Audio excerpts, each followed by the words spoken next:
Now, these kind of watches are hugely popular, and for good reason. We often are getting hooked on these incredible value for money watches because we just can't believe you can get such an amount of specification and build quality for so little money. And I'm always scouring on Cadison and Pagani Design, and of course Starking's website or their stores on AliExpress, because that's the easiest way for me to find their latest releases. And Starking, I'd found this watch that's in this review is the AM0170, and I was thinking that looks quite nice. There's little elements of Miyota multi-thought in its design, such as the Geneva stripe dial design and the general layout, including the day and the day complication. I was thinking, and the mind-blowing thing was this was £46 delivered from China. It took me nearly 2 weeks to get it. No import tax or any other fees. So £46. Solid stainless steel with a solid end-link bracelet with push pins, sapphire crystal, Miyota 8215 movement. I was thinking, I've literally only got about 46 quid to lose on this if it's total junk, which is unlikely because I've bought other watches of theirs, 2 other watches of theirs, and I've been incredibly impressed. So, is this one any good? Let's watch this review and check it out.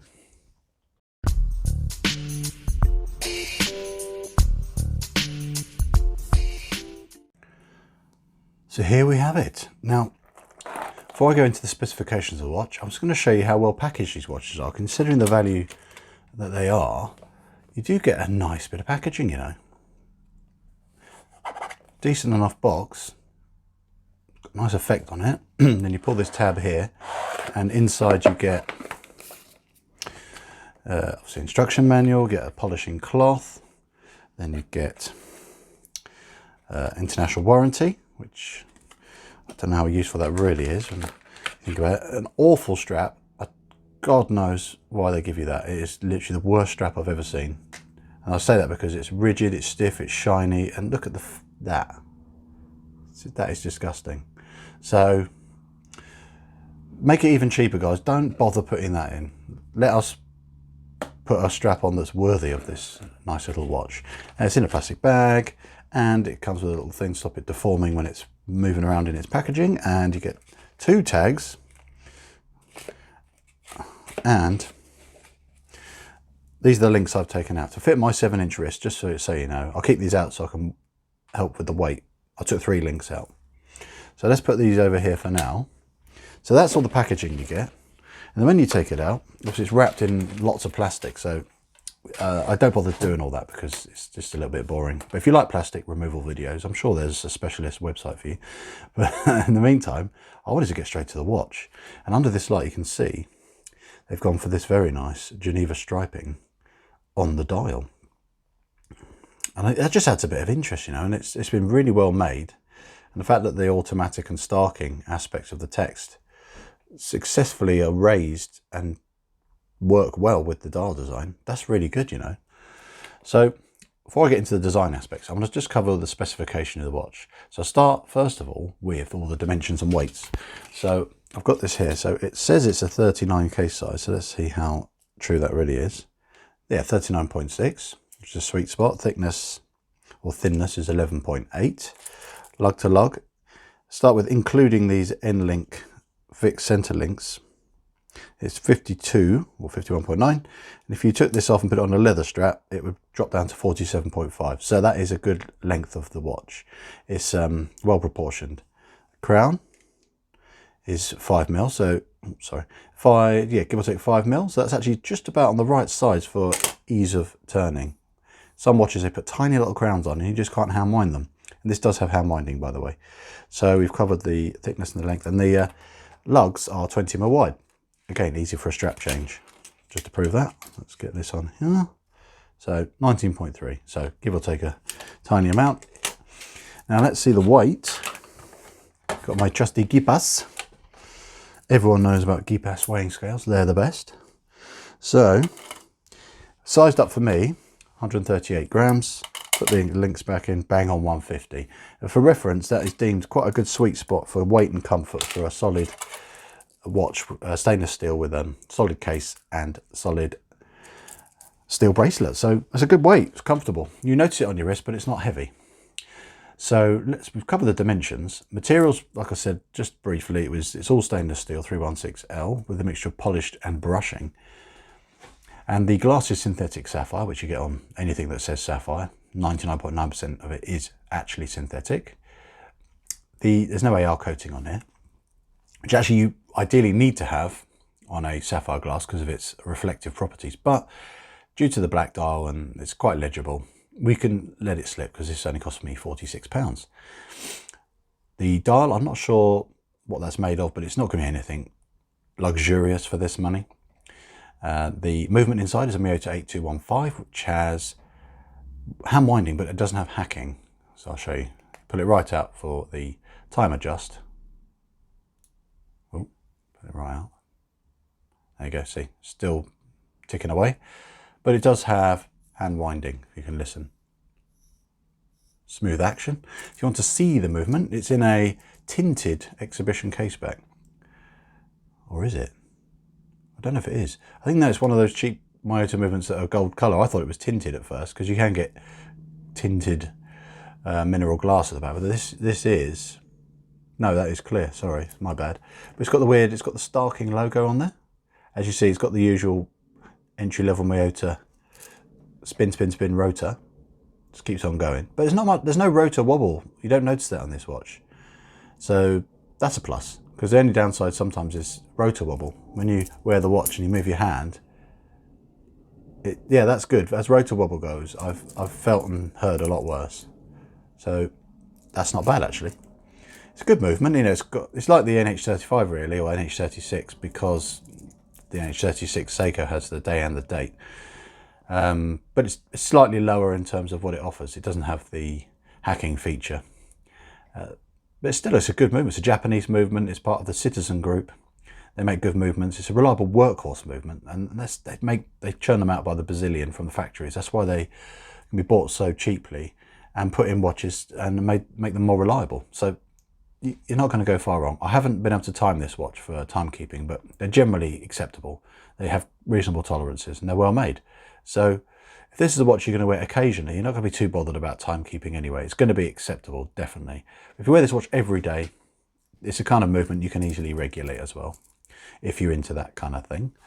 So let's move on to the design. To cover the design a bit more, to help you see the watch in different light, here's a nice little section I've made for you, just so you can see the watch on and off my wrist in different light conditions outside, so you can get an idea of what it really looks like.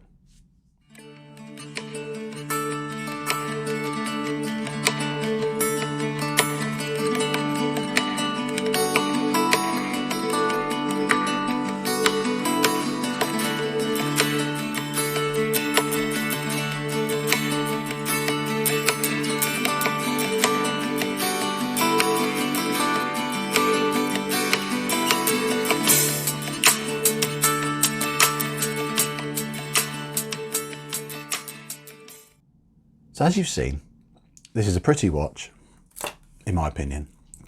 But we need to move on to my likes and dislikes really, because that is important, because I can't say this is the best watch ever made. There's always that initial novelty period when you get a new watch to enjoy and look at, that you're going to think it's just amazing. But I'm going to be honest with you, the likes do massively outweigh the dislikes, because you've always got to consider the fact that this costs £46, give or take. The likes are as follows: the specification, the fit and the finish. There's zero sharp edges anywhere on here that are notable. The brushing is a step up from previous ones I've seen. Look at the brushing on the underside of the bracelet. It's really smooth. Sorry, blur, there we are. It's really smooth. I've seen before it's really coarse, but that is an upgrade. It's really smooth, as is here. Look how smooth that brushing is. But then the polishing is always a downside. You're going to get smudge fest on there. I love the dial design of the Geneva striping and that textured effect to it. That is really interesting. That's what drew me to the watch immediately in the first place. I like the fact it has a day and date. I like the fact it has a reliable Japanese movement, sapphire glass. And I just like the size as well. It's the right weight, it's the right fit, the right comfort, and I like the way it's going to fit into most people's good value collections if that's what you're looking for. Now, dislikes are the loom. Let's start with that. But considering it's not a proper sports watch, it's acceptable. I'll show you the loom now. Now, it looks always good when you've just given it a charge with a UV light, but you possibly see in the camera, the application of it is a bit patchy. It's a bit grainy looking, and it's quite dull, and that leads onto the indices. Look how small they are at the, you know, the 1, the 2, the 4, the 5, etc.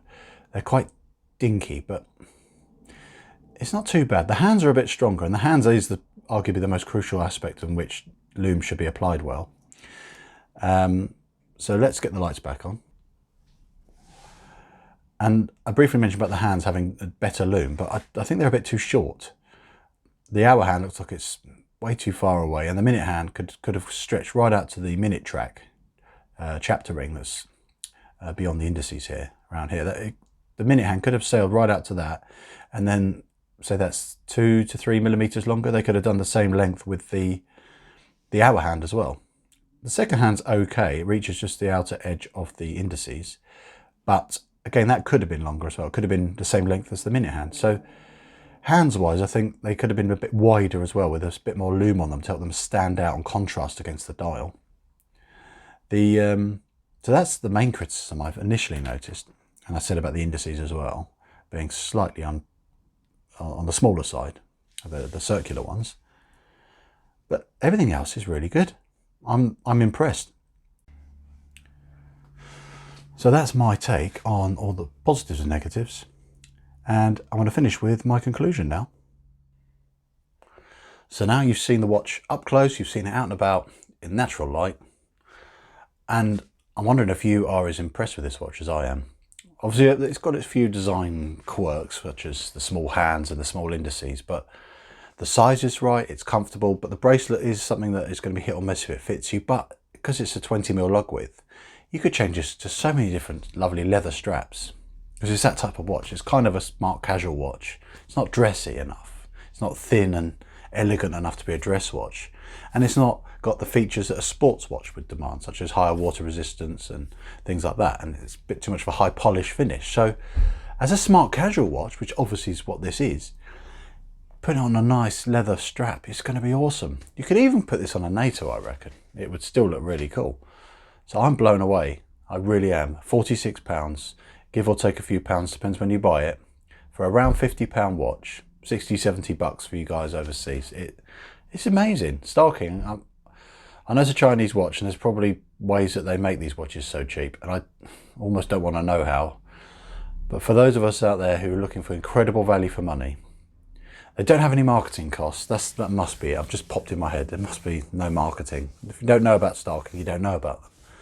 But those of us who do know, we're in for a treat, because it's incredible value. I really hope you've enjoyed this little review of my take on this incredible value watch, new release from Starking. And I'm really enjoying this watch. It's impressive. So thanks for watching, guys. I'll see you in the next video. Bye for now.